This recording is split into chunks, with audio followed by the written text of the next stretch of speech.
We all have pathways which are designed for us. And if you resist those pathways, your life is bad. If you go with those pathways, doors start to open up. What the universe has in store for you is not what you think is good for you. And joining us now is Dr. Edward Belbruno from Princeton University. He's also CEO of Innovative Orbital Design and a consultant to NASA.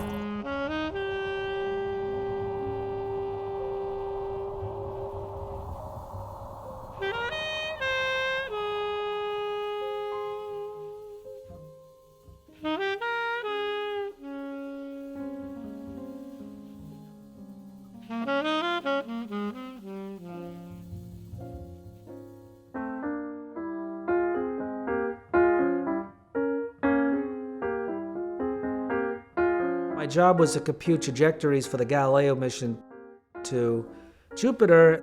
That sounds very sexy, but that's when I find out just how boring that work was, and it truly was boring. I mean, I was trained as a research mathematician of doing theoretical math, where we throw around very interesting concepts, high dimensional geometries, and you're always pushing the boundaries of your mind.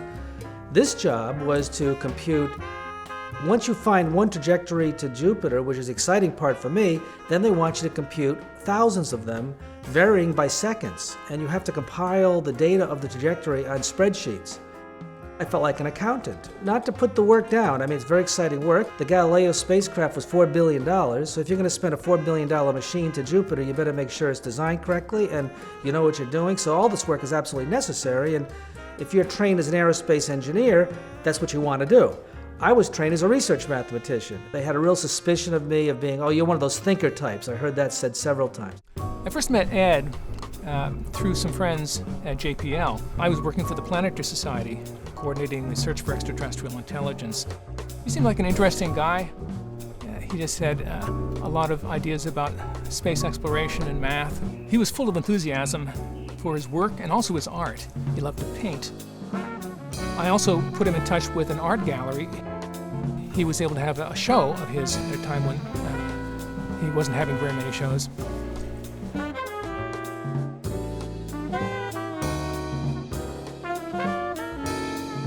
In order to take my mind off of what was happening, I started doing my own research. California Institute of Technology, Caltech, is actually associated to JPL. The math department knew about my work, and there was a very famous professor at Caltech who I talked with, Anatol Katak. By talking with him, I got ideas of how I wanted to apply the field of chaos dynamics to space travel that had never been done before. 3, 2, 1, 0, and liftoff.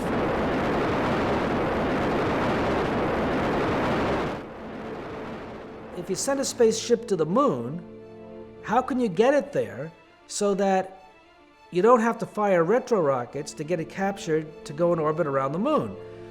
The way they were doing it up to that point was you send a spaceship to the moon, it's a standard 3-day route. It goes back to the German Walter Hohmann in the 1920s. He said, well, here's the Earth, here's the moon, if we apply it to that problem. Forget the moon. Just make a trajectory that goes from Earth to a point. Now include the moon, and then you do a maneuver to go around it. But it worked, so NASA and the Soviets were using it all the time. And the disadvantage of that is that when you get to the moon using the Hohmann route, you're going fast. So you're going about roughly, it's 1 kilometer a second, which is pretty fast.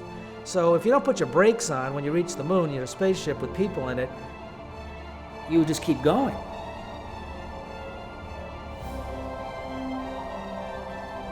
And you're dead. So the Hohmann transfer is risky. It's a little bit dangerous, and it uses a lot of fuel because you have to slow down. The symbols we use for that is the Greek delta symbol with a V. That means you've applied your rocket engines and you get what we call a delta V. And you could burn 100 pounds of fuel to slow down. I think the Apollo used something like a couple hundred pounds of fuel to slow down. It's $1 million a pound to bring anything to the moon, including fuel. So just to slow down was $250 million. This is a lot more than you can spend at the gas pump. I'm thinking, well, can you go into orbit without using your engines? Then you save all that money.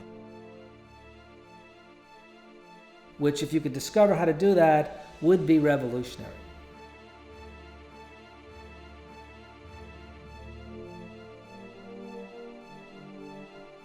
The spacecraft flies by the moon. And when it flies by the moon does have a gravity, so the spacecraft trajectory bends a little bit. If you slow the spaceship down a little bit, you can slow it down enough so that when it flies by the moon, it's bent a lot more. Both these hyperbolic trajectories are typical Hohmann transfers. As we slow it down even further approaching the moon, capture could happen without rocket engines. The spacecraft is approaching the moon and it loops around it, but then escapes again.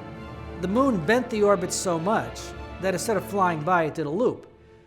That's really a temporary capture. When I saw that years ago, I said, wait a minute, if I slow it down even more and just get the critical velocity you need, it may be possible to get it captured where you actually stay around the moon. That's how you achieve this special capture we call ballistic capture.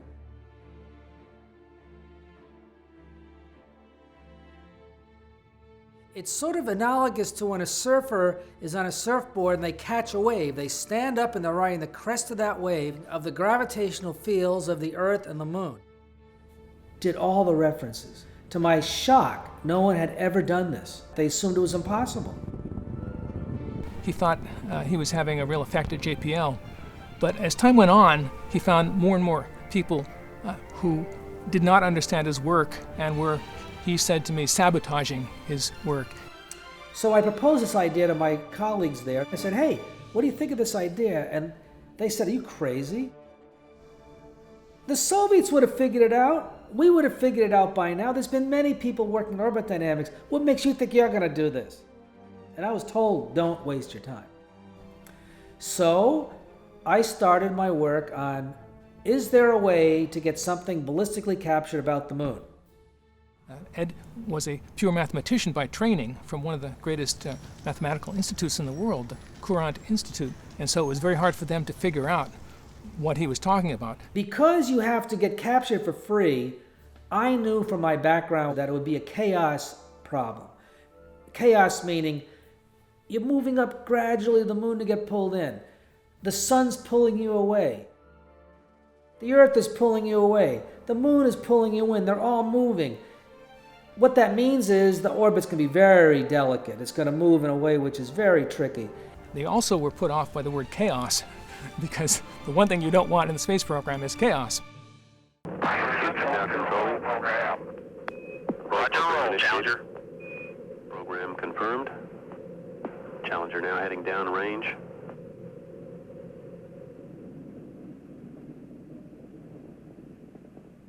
Engines throttling up. 3 engines now at 104%. Challenger, go and throttle up. Challenger, go and throttle up.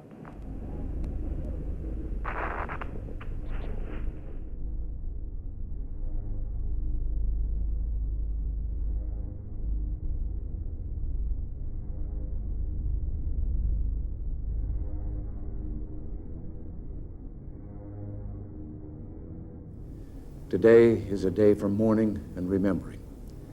Nancy and I are pained to the core by the tragedy of the Shuttle Challenger. I've always had great faith in and respect for our space program, and what happened today does nothing to diminish it. We don't hide our space program. We don't keep secrets and cover things up. We do it all up front and in public. That's the way freedom is, and we wouldn't change it for a minute. I wish I could talk to every man and woman who works for NASA or who worked on this mission and tell them, your dedication and professionalism have moved and impressed us for decades, and we know of your anguish. We share it. When the disaster happened, whenever those things happen at a place like NASA, the first thing that happens is people get very nervous because, besides the fact it was a terrible thing, people know there's going to be cuts to the budget. I was called into the Associate Director's office at JPL. He goes, I understand you're working on this ballistic capture. He said, JPL employs about 7,000 people. We like to build large spacecraft because they're expensive. They employ a lot of people. He goes, if you're successful, this means we're going to be able to build spacecraft much smaller. And we don't want to do that. He goes, I don't want you to work on it. So I flipped him the bird and said the magic F word. Now, they didn't formally fire me. I was still there. They just cut my funding off. My world was over. I felt like I had no future.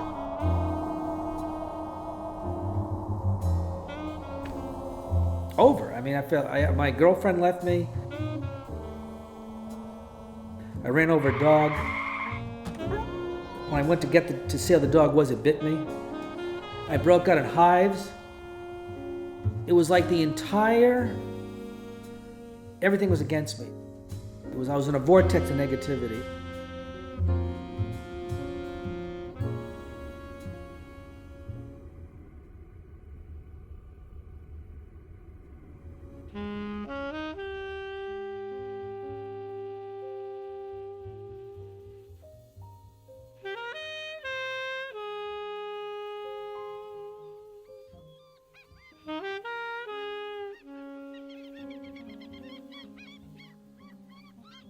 When I was 4 years old, I remember looking at a book, a little tiny kid's book with astronauts on it. I said to my mother, "What's an astronaut?" And she said to me, "Don't worry, because you're never going to be one." So when I heard that, that's one of the first things I remember. When I heard that, I was convinced I was stupid. So when I was in grade school years later, I figured I could never understand math because I didn't have what it took. So I never studied. I figured there's smart kids and stupid ones. I'm one of the stupid ones. Edward also did dinosaurs and things like that. He liked dinosaurs a lot. And he also in his room did chemistry in the room. I don't know what the heck he was doing up there, but there was a big explosion. Whatever he was doing. I was a very precocious kid. I was very obviously getting in trouble all the time, and I was punished a lot.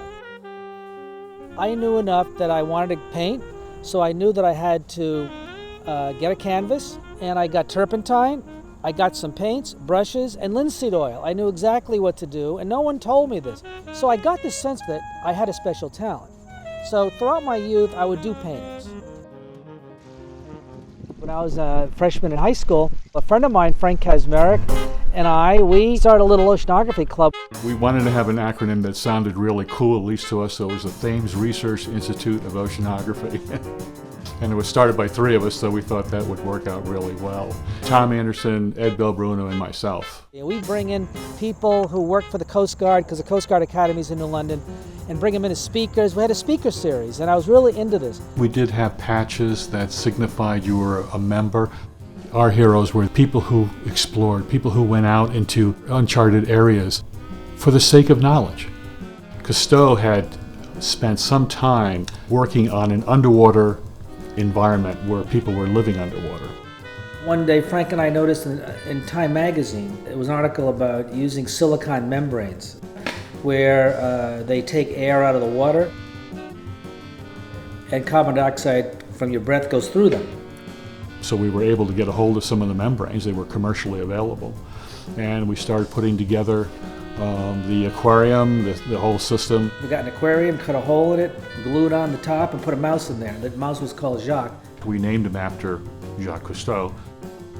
We weren't sure it was going to work, and we figured if he didn't make it for the first hour or two, that would be it. So after the first 2 hours, I remember we got pretty excited because Jacques was still alive and having a good time down there. We went down to the beach, near where the lighthouse is in New London, and camped on the beach for about a week. We got very, very little sleep while we were doing this, but the adrenaline kept us going as long as the mouse kept breathing down there and was okay. The reporter thought it would make an interesting story. He did a small series, and to our surprise, he made it through the entire experiment without any external sources of air for him to breathe outside of the air that was actually diffusing through the membrane. In fact, we even had applied in our ignorance for our NSF grant. And it got to the point where we were actually interviewed for it. Ended up getting us a research grant for quite a bit of money. We went over to Mitchell College and tried to get a professor there to actually supervise this research grant. And he said, "You're too young, you're not even in Mitchell College." The NSF wasn't about to give us any kind of grant money, but they thought it was interesting enough that they would at least come and see us and see what we were up to and why.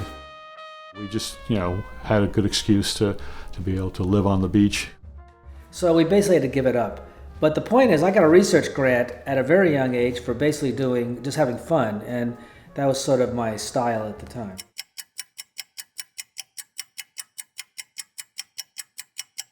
I remember taking the SATs and answering them in eeny, meeny, miny, mo. That's how I did it. So my math score was like about 250, and my English score was about 400. The local college nearby is called Mitchell College.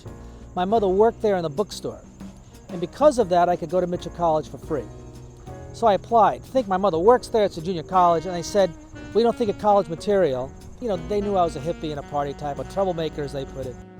My first semester there, I'm not doing well in pre-calculus. I'm getting a D. Chemistry, I'm getting a C minus, something like that. Physics was probably the similar, C or maybe a B minus. I was caught up in the whole 60s thing. I like the hippie type lifestyle. I'm with my friend in the rock band, and we see some friends of his. And he goes, "Ed, we're gonna do some drugs." And I said, "Well, I don't do drugs." He goes, "Well, I give it a shot." So we go in there. They laid out mescaline and mushrooms. And me being naive, stupid, I'm saying, "I don't know anything. Nothing's happening." I said, "These aren't that strong."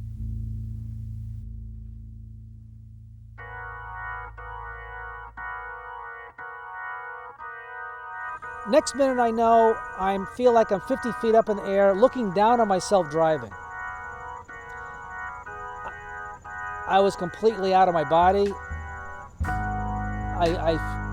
My heart is beating so hard, I thought it was going to come out of my chest, and it brings in all these feelings of panic. I said, "We're going to the hospital immediately." So I went to the hospital, and suddenly I collapsed. And they had to take me out of there in a stretcher. I take the semester off, and Mitchell College is saying, "We told you so." I recuperate in the house. As I'm recuperating, my mind was speeded up to such a high degree that it was way beyond anything I'd ever experienced. My mind was racing so fast, I had to slow it down.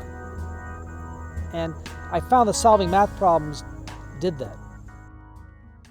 When I started in the spring semester, suddenly everything was easy. I was the best math student they'd ever seen. I was taking calculus exams in 20 minutes. In the course of most of my calculus and differential equations, we had usually 4 hourly exams, quarterly exams, and then a final exam. Ed did finish them very quickly. As a matter of fact, the first time that he came up, I thought maybe he was having trouble with an exam. I brought it up to him, and he said, "You didn't get it? You didn't get the exam?" I said, "No, it's done." He goes, "It couldn't be done." I said, "It's finished," because I wrote fast too. When I looked at it and I said, "Okay, see you later." Perfect score.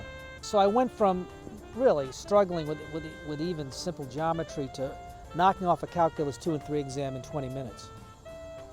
Where the class average, by the way, was in the 20s or 30s, so it was a hard exam to begin with. I'm not promoting you do that. In my case, I think that the magic mushrooms, which is psilocybin, it has been used by Native Americans and other people around the world for thousands of years. Done carefully, it connects you with the universal, I call it the universal intelligence, the universal energy, the universal God presence. It connects you with that. I did have a deep desire to want to be smart, to want to be understanding math and science, and it was given to me. Not only did it open my mind up, it scared the hell out of me. It said, not doing that anymore. The direction I was put in was one of disciplined studying, loving studying, and becoming a math wizard. I joined the gym, started meditating, playing spiritual music, and something happened. In the course of doing that, I got this inner confidence that everything was going to work. In fact, it was more than inner confidence. I got an inner knowing that I was going to be taken care of, not to worry about it. So I go to my immediate supervisor, Roger, and Roger's a very nice guy, and he was aware of the fact that I was a very creative person, that my talents were far beyond what they do at a place like that. And he goes, Ed, I don't believe it. There's funding. I said, I knew there was going to be. He goes, let me describe to you what it is. It turns out the director of JPL, he has a pet project. Yeah, NASA had a really neat program with the space shuttle called the Getaway Special, where you could pay $10,000 and they would put your package, little package, into the space shuttle and take it into orbit. That was incredibly cheap by space standards. And he wants to have it pop out of the shuttle cargo bay, and it's going to very gradually spiral out with its weak little engines and somehow go to the moon. This was a miracle. This was truly a miracle. The guy who ran the project says, Ed, you have 2 months to solve this. And I'm saying to myself, oh shit, I've been set up. Because if I can't solve this, I'm out. He goes, you have 2 months. I said, Cary, ballistic capture has never been solved. I said, I've been thinking about this for the past year. He goes, you have 2 months. That's all we have. I said, I know what I'm going to do. This is one of those aha moments. I said, I like Van Gogh. Why do I like Van Gogh? I like Van Gogh because he did paintings from the heart so fast that they have an element of reality that we don't see because we're thinking. He bypassed the thinking and went right to the paint, and the paint shows. You just look at a Van Gogh painting and you know right away they dwarf anything else out there because they're so good. So I said, if I do, I'm going to do the following. I'm going to do a Van Gogh style painting of the Earth-Moon system. And if I do it fast enough and with the brush strokes bold enough, maybe in the brush strokes I'll see a route to the moon that does this. So I did that.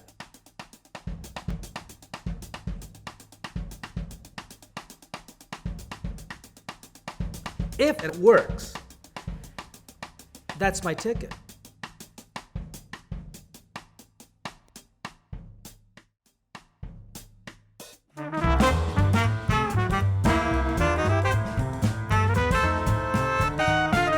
I did a painting of the moon system. There's all the brush strokes all over the place.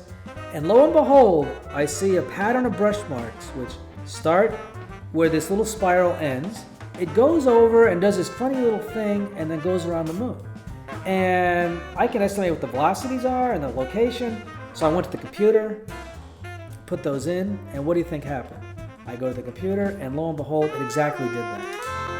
I found the first ballistic capture orbit to the moon with a painting. He was delighted when he would get interviewed, for example, by the Los Angeles Times. It fed his ego, which is big, but deservedly so because he was doing really good and interesting work. And so it got on the front page. I thought the JPL management would love me. In fact, just the opposite happened. They called me in and said, how dare you get this in the LA Times? This manager said to me, we don't want to be known as people doing chaos. What is this? So not only was I not complimented, I was threatened. I said, okay, I'm going to give up the anger I have for these people. I'm going to give up the angst I've developed because they were out to get me. And I'm letting go of ballistic capture. I don't care about this stuff. At the moment I felt that, there's a knock on my door. The Japanese have a spacecraft and it's stranded in orbit around the Earth, and they want to know what they can do with it. I heard somebody in the hallway say, well, there's this guy, Ed Belbruno, he's been working on capture orbits around the moon.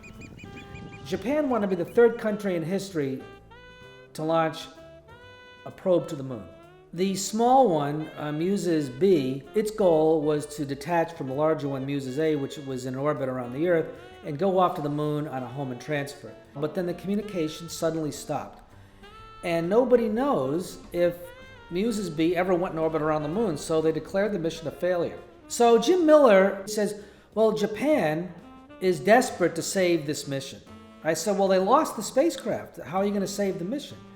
He said, what Japan would like to do is to save the mission, is to somehow get Muses A to the moon. And I said, well, it's got no fuel. You've got maybe 1/20th of the fuel you need to take it out of Earth orbit and bring it to the moon and go into orbit.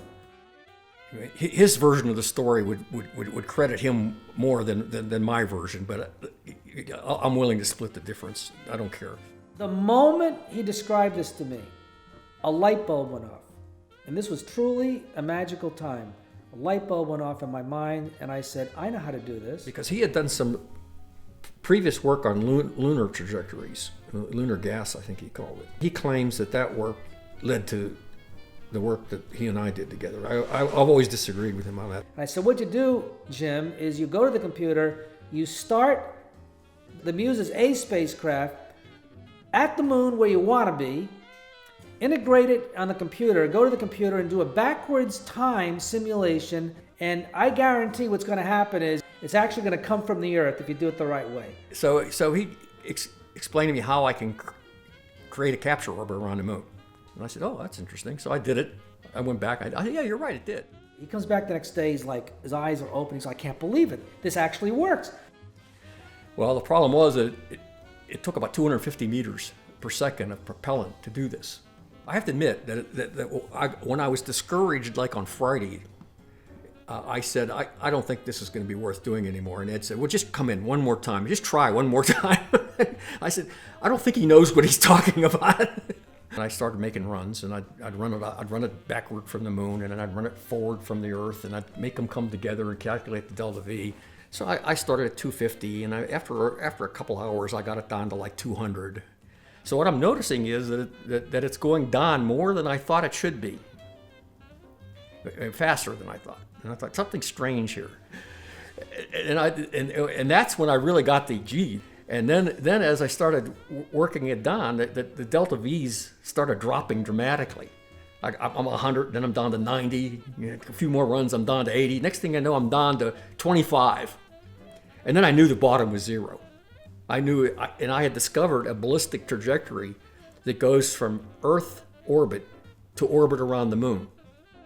So I said to Jim, this is incredible. This not only will it save their mission, this may actually be a brand new way to the moon that no one's ever gotten before. Much better than a Hohmann transfer. And I told him, I said, look, Ed, no one in that trajectory group that you work in is going to believe this unless we have a JPL computer program that can integrate this trajectory all the way from the Earth into orbit around the moon. That satisfies realistic constraints like the size of the Earth, the size of the moon, the perturbations of Jupiter, Venus, Mars, asteroids, solar radiation pressure, all the details you have to deal with doing mission design problems like this. So he worked about a week on it because he's not very good at running trajectory programs. He's a mathematician. And then we got it. We got the integrated trajectory. We faxed it off to Japan. A response comes back 2 days later. They said, who's Ed Belbruno? This is incredible. We verified it. They had a picture of it. It was one of the highlights of Ed and my career. The Japanese saying, this is a wonderful idea. We duplicated your result, and this is really great. When Japan approved it in September, I was called to meet them at a Holiday Inn in Pasadena. And I figured, oh, this is great. They're going to offer me some opportunity, invite me to do something with them, and maybe invite me to Japan. What they say is, would you sign this form and agree not to publish any papers on what you did for us? I said, why would I ever do something like that? And they said, because we don't want to make it appear like an American rescued our mission. That was a little bit of a downer to hear this. They sent a letter to my section manager telling him in a sense to shut us up and make sure that we don't make any more trouble anymore. So we called up the Los Angeles Times. Of course, we're not supposed to do that, but Ed did. Ed's a promoter, and I kept telling him, you got to be careful because you're dealing with a lot of egotistical personalities. Jim Miller, he said to me point blank, after we had found it and after the Japanese tested it and it was clear they were going to use it, he said, well, Ed, right now you're very political here at JPL, and I want to keep my distance from that. But he said, I've been at JPL for 25 years, and they've really held me down. So I'm really pissed off about that. So if it turns out that this route to the moon becomes well known, I'm going to try to steal it. I've often said, to this day though, I'm glad I did it the way I did it. But at the point where I got that trajectory to work, I could have just told Ed, thanks for your help. I'm done now. And I could have just taken it and it would have been all mine. And I can credit him for having helped me. But today he credits me for helping him. So we have this little standoff, you know. I needed time off. I just needed time off. Due to all the politics I had mentioned, which was a huge roller coaster, that I really needed to have a new outlook on life. 5 years is a wash. It's just write it off. I mean, don't try to salvage this, just let it go. And I really, truly let it go. And you know, if you let go of something like that, the first feeling you get, if you've ever done this before, if there's something major like that and you can just truly write it off, you get this unbelievable sense of lightness. You feel like you've let go of 1,000 pounds on your shoulder. At the end of that summer of 1991, when the Japanese spacecraft's on its way to the moon, which they renamed from Muses A, which I described previously, to Haiten. Haiten means a Buddhist angel which dances in heaven. I decided, you know what I'm going to do? I'm going to rent out my condominium and drive my Jeep with my new girlfriend at the time, who's from St. Paul, Minnesota, and drive to St. Paul, Minnesota, and just do my art. And it may take a year, 2 years. I had no plan in mind, but that's what I was going to do. I read that book once called The Road Less Traveled, and this was definitely the road less traveled. Again, from the 60s. And the 60s taught you don't need to go to college right away. You take a year off, take 2 years off.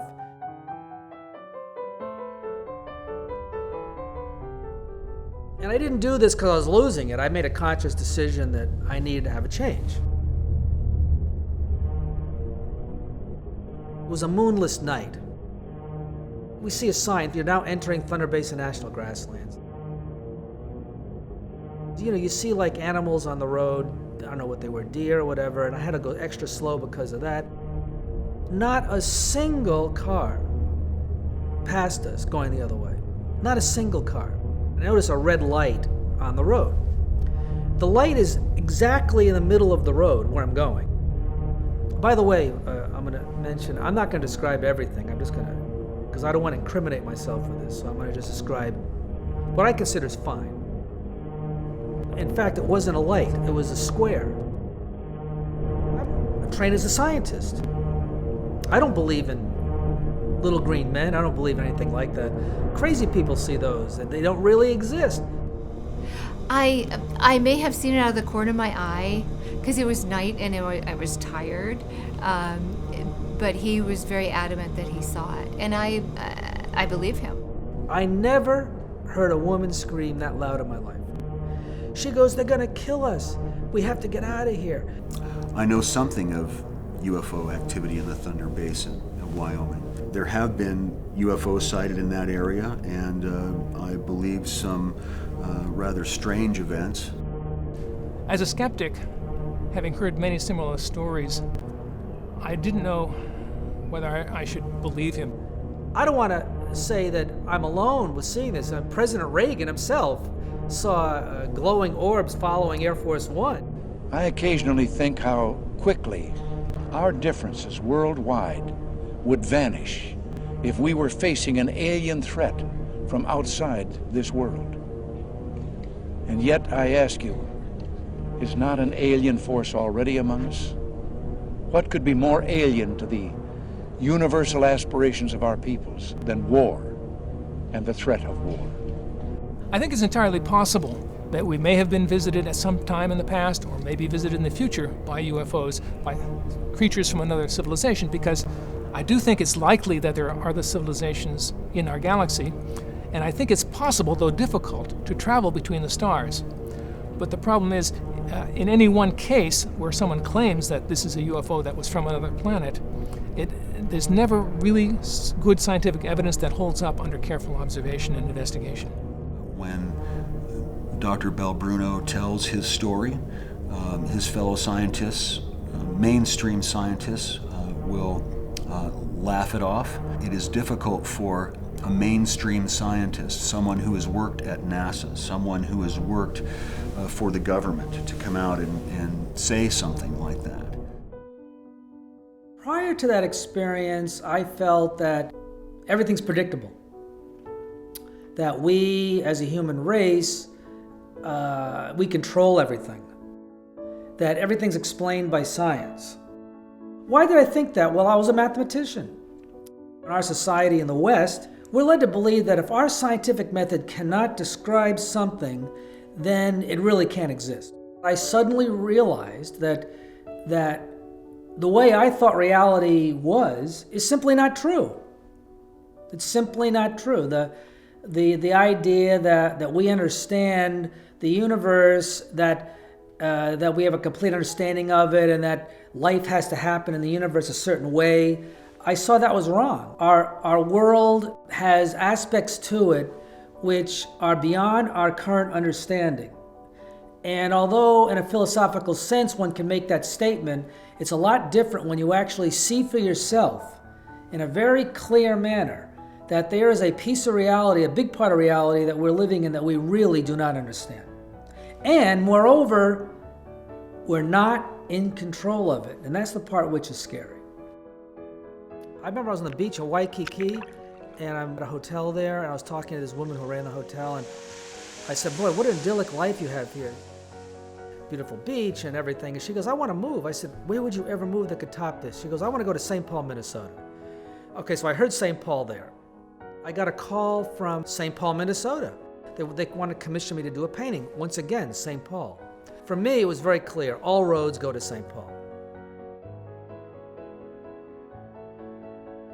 Ed looked a bit like a deer in the headlights. He was kind of more like this bewildered kid than a rocket scientist. I think that was not long after his encounter. Ed was falling into the role of being an artist, a starving artist at the time. God bless him. He got here, he had like no money, and he lived the life. I remember in the Rossmore building. Ed's perceptions were understandably quite negative, and he'd had a run of negative things going on, and it's easy to think the world's against me. And his paintings at the time were like really desolate, of like this otherworldly dead place with gnarled trees and, spiky whatever, and not very hospitable. I find out in the interim, this is like around November, I find out in the interim that Hit 10 did make it to the moon. We had some commonalities. We both were really interested in chaos theory. My master's degree at NYU, it was in music technology, and my thesis was chaos music, so making music with chaos mathematics. So Ed actually became my alternate advisor. So he helped me use complex numbers and take what I was doing to this whole next level, because he actually thought it would be cool to be able to hear his celestial orbits with my music. Famous artist in South Africa, Keith Gottschalk, wrote a poem about his Hit 10 mission. And Ed, it wouldn't be the first scientist that asked me to write a song about something they did. I was really flattered. He said, could you take this poem and work it into a song? I have to give him credit for being the best promoter of trajectory designs of anybody in the whole world. He's also good at doing the technical work too. Well, I took a simple little formula, happened to be 1 minus rx squared, but it could be anything simple, and then you plug in some numbers for x and r, and it solves it, and then whatever the answer is gets plugged back into x, and then you solve it again, and it's just a feedback loop over and over. So you end up with this stream of numbers that comes out, and I scale it to a piano keyboard, so 88 keys. So it just bounces up and down. 1990, a muse flew up from Kagoshima, turned into chrysanthemums.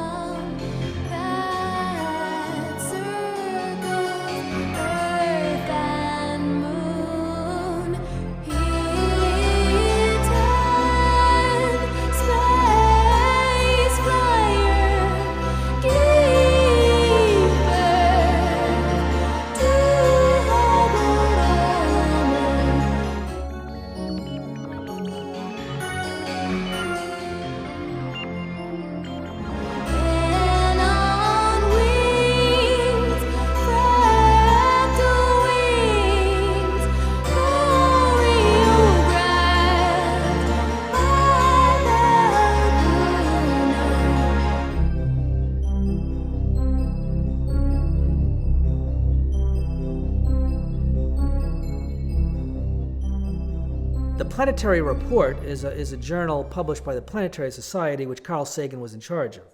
They approved for me my story. They wanted me to write about the rescue of High-10 mission. So I wrote it. And I knew Carl Sagan was going to be proofreading this. So I'm giving it a final proofread before I send it off to them in California. And I get to the very end, and I said, yes, on October 2nd, 1991, the Japanese spacecraft High-10 arrived at the moon on this new trajectory, and I end. And then suddenly I'm sitting there, I said, wait a minute, October 2nd? That was the time that I saw that thing in Wyoming. Elena afterwards didn't want to talk about it. She truly had shock kind of syndromes. She basically talked about it a little bit, and then she goes, I don't want to talk about that. We're not talking about it. And then about a year later, she goes, I'm just not going to talk about it. End of story. He was getting more settled and was feeling good in his art and meeting some people and moving around. And then, of course, his work was gaining notoriety. And this is a painting that Ed did for me called My Friend the Moon. Dear Jane, this painting for me is special. There's a sense of humanness in it that I have rarely been in touch with. The vulnerable stuff I try to hide. Getting to know you has been a gift for me. In some way, I'm not sure yet, you have helped me connect my focus on celestial things with myself deep inside. This painting shows this, I think. I really look forward to continuing our relationship and experiencing the special things it can bring. Love, Ed.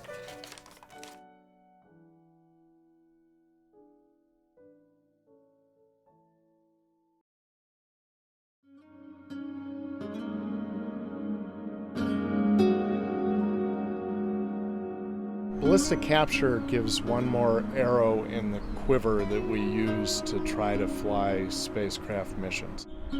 Space exploration is kind of like a puzzle where depending on what you're trying to do, you need the right piece in order to fit into the right hole.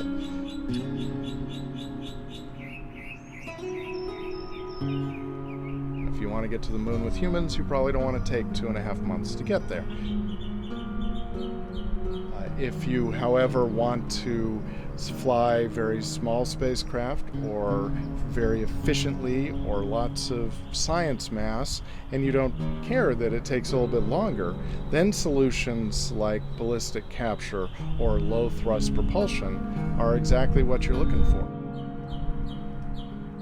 It saved their mission. It saved my career, even though I chose to leave aerospace for a while. I came to Princeton here, and I was able to start capitalizing on, now the time is right to really go after this. Art is about seeing or hearing the universe in novel ways, and science is about the ways we see the universe. So at a deep level, I think they're very connected. Some of us are lucky enough to have the ability to do interesting things in science. Others are lucky enough to have the ability to create interesting art. Ed's one of these rare, talented people who can both create interesting art that makes people think, makes people view the universe differently, and make interesting contributions to science. Don't tell Ed I said this, but I think he's a little crazy. And then I stay awake at nights wondering, maybe you have to be a little crazy to discover stuff that no one thought was there to notice. Ed is the expert on chaotic orbits in the solar system. Ed and I did a paper on where the moon came from. Our moon is odd, by the way, among moons in the solar system. We have a large moon compared to our planet. That's oddball fact number one. Oddball fact number two, the moon has hardly any iron. That's weird. You don't make objects that size without iron, because iron is everywhere in the universe. Earth, when it formed, already segmented its elements. Iron is heavier than ordinary rock. If you're sort of a liquid ball, you're going to sink to the bottom. That's why we have an iron core. The heavy stuff sank to the bottom. So now, our heavy stuff is in the core, most of it. The light stuff is at the top. The Earth was hit by another planet called Theia would be in a chaotic orbit that then we showed had about a 25% chance of hitting the Earth on the first pass. Now you have something that sideswipes Earth's crust? And Earth's crust is now out there ready to form a new object? There you get the moon. Freshly made, iron-free, large.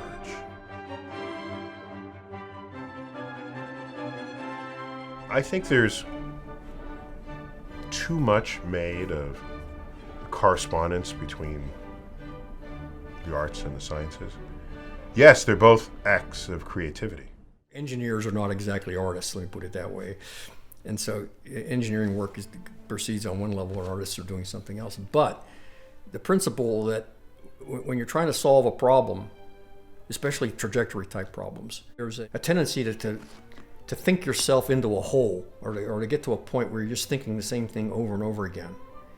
And if you don't have some kind of a distraction to reset your brain, you just don't make any progress. And it takes about an hour's worth of thinking before you realize you're not getting anywhere anymore. So then you have to take a break. I don't think it really matters what you do, as long as it involves some kind of problem solving. Like painting, it would be a good thing to do. I just go drink a cup of coffee and start up a conversation with somebody and then talk with them for an hour, at company expense, of course. But at the end of the day, the scientist has to respond to the forces of nature.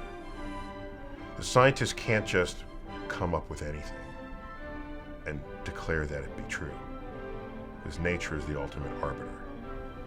The artist starts with an empty canvas. Empty, except for the geometric shape that it is. That's your only constraint.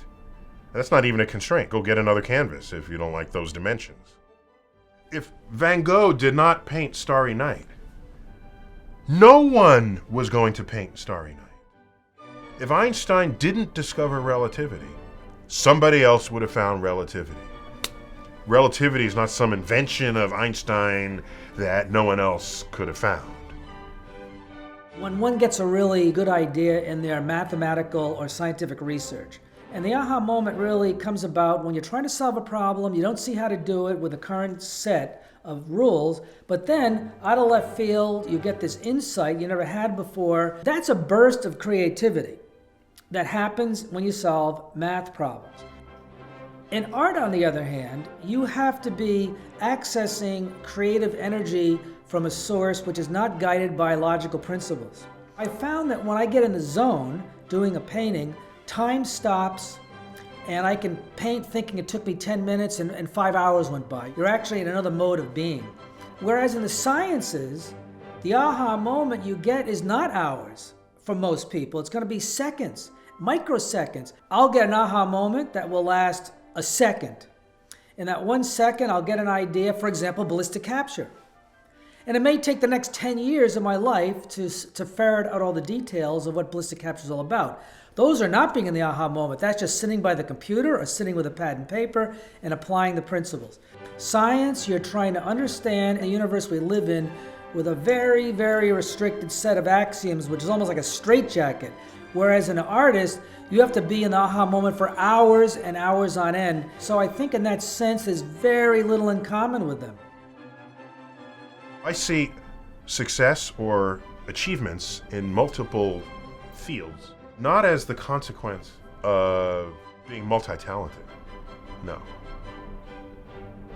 It's the consequence of knowing how to focus, knowing how to summon your intensity of attention given to detail and creativity.